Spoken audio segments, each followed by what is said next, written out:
Hi there, Lisa Pinkham here, and I have a message that I like to send out with people that I'm in groups with or people that I'm doing one-on-one coaching with. Sometimes I try to do it when we're meeting face to face or Zoom to Zoom, um, but I'm also recreated a video so I can send it out to folks who have the privilege of being in groups with. So I wanted to talk about a really typical, predictable thing that happens when we get in between that range of 3 to 5 weeks into any kind of intentional program of transformation. So, um, whether we sign up for one on one coaching to make a change in our lives, or if we sign up to take a class or become part of a group that's interested in personal growth and transformation, the same thing tends to happen. So, what happens in our brain is the the part of our brain that is there to ensure that we survive will start to say, wait, are you sure you want to keep doing this? Because you've survived so far. Like you're still alive, you haven't died, but you're doing a lot of different things, thinking differently, starting to adapt the way you're behaving.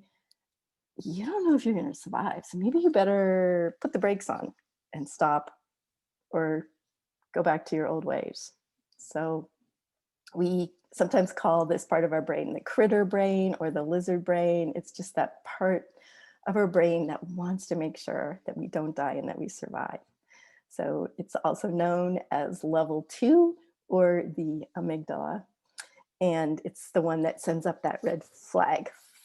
Fight, flight, or freeze to ensure your survival.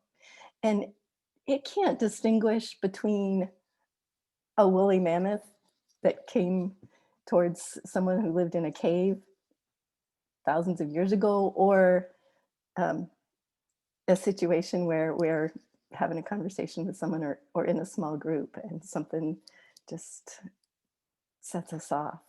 So we talk about it being subcortical or below the level of conscious thought. So we could be in the middle of something that's bringing us transformation. We could be in the middle of a group. We could be trying a new spiritual practice. We could be listening to someone, and all of a sudden, that critter brain goes, wait, not sure if this is good, not sure if you'll survive this. And it doesn't, because it's subcortical, we're not aware that that's what's happening. So it's not like there's this thought in our head that goes, oh, you might die.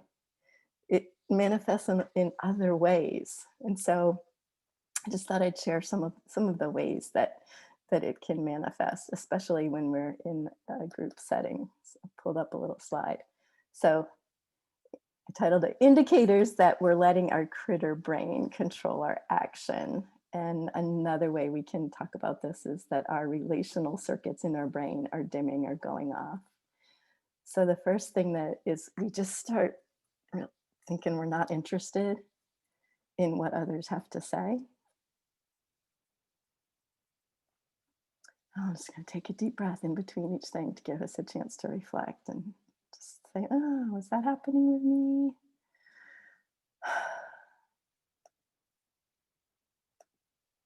We might wish someone would just be quiet or go away, or maybe they would drop out of the group.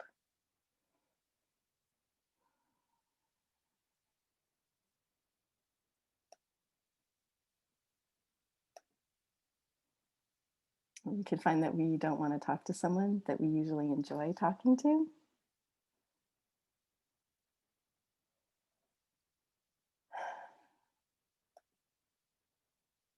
And then we start trying to identify the problem.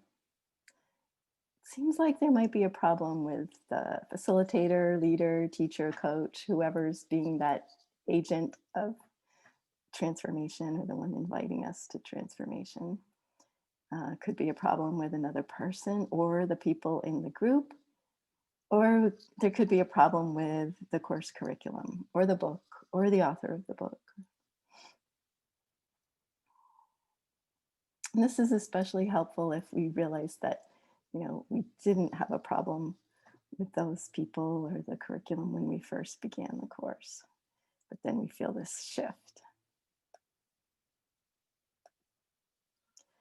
And we realize I just want to fight, flight, or freeze. So fight could manifest in I just want to get away. I just want to drop the course or withdraw from the program. Um, I want to argue. I want to argue, or I want to freeze. I want to, maybe I'll stay on the call or stay physically present, but I'll stop participating in the conversation or stop trying the exercises or, in some way just let myself shut down.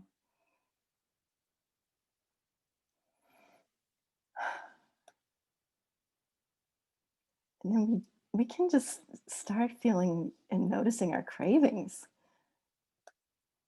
We just start feeling strong. Perhaps we just start thinking about what we want to eat or drink or buy or see on our phone or TV or computer, or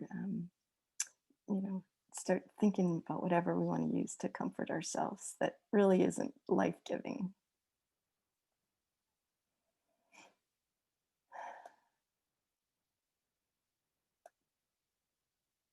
And then we could just realize we're no longer able to feel appreciation for the things that we usually appreciate. So perhaps we were appreciating the group or the curriculum or the people in the group, or perhaps, we're no longer feeling appreciation for the chair that we're sitting in or the device we're using.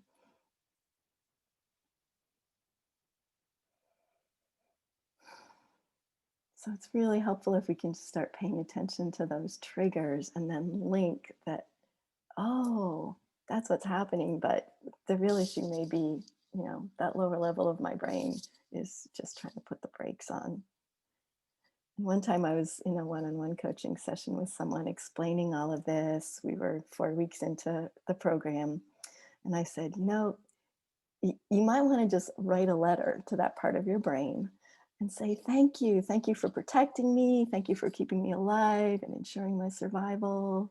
But I'm choosing to take this adventure. I'm choosing to grow, and I'm choosing to put myself in a place of transformation.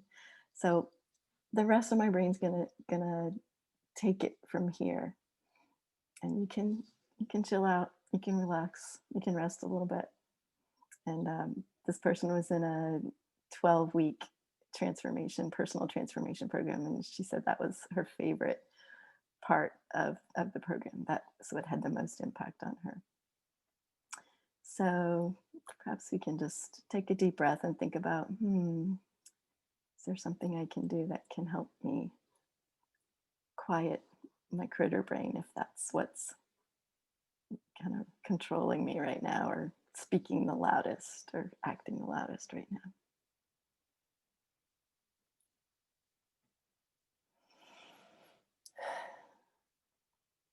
So I do have some suggestions of what we can do, especially if we're right in the moment in a group class or course, or we're in a group that's trying something new. We call them sticky love solutions in the moment. So one is that we just intentionally start breathing more fully, and it helps to hear ourselves count inside our head. So inhaling at least for a count of 5, and exhaling. And when we exhale longer than we inhale, our body produces that serotonin, which helps us relax. Another thing we can do in the moment is just pay attention to our body, noticing any tension or tightness, and just making little adjustments, releasing it through movement, especially in our necks, or stretching, adjusting our position to make sure we're still sitting in a way that allows us to breathe fully. Doing more breathing, Or maybe there's a way that we comfort ourselves, giving ourselves a hug, or massaging our necks, or holding an object, or smelling something, or holding a soft blanket, anything that helps bring physical comfort. And can just try to make that exchange our worries with the Lord's resources. And sometimes I, put my hands on my lap with my palms up. So I'm saying that I'm open. God, you're so good and gracious, abundant. You say you have everything we need for life and godliness. Would you just help me receive what I need right now? And sometimes it's helpful to think about some character, quality, or gift that we know God has that He can give us, and receive that first, and then realize, oh, I gotta let go of some things. I gotta, tell Him what I'm worried about or who I'm worried about, and ask Him to take care of that right now. And all that can happen when we're in the middle of a group. And then we can try to immerse ourselves in appreciation. Now, it could be tricky if we're in a group and we're not able to um, take 3 whole minutes, but um, maybe that is a time where we can just shift, um, take a pause, go off screen. I literally set my timer for 3 minutes because we found that's what our brain needs. It needs to just focus on something that brings us peace and joy for 3 minutes. Could be remembering something that we appreciated, um, a, a group experience that we had a few weeks ago. Or maybe we could remember an appreciation story that we told in the group, or one that we heard someone else tell. We could just be looking at someone in the group and remembering the story they told us. So those are just a few tips of what we can do when we're in the middle of a group and we're beginning to notice, I'm just getting off, I'm losing my peace, I'm getting restless. And once we can name, oh, this is the critter brain, or these are my relational circuits going off, just having that awareness can prevent us from going totally, totally off. So I'm so glad to be on a journey of transformation with you. And I hope this has been helpful, and look forward to continuing with you.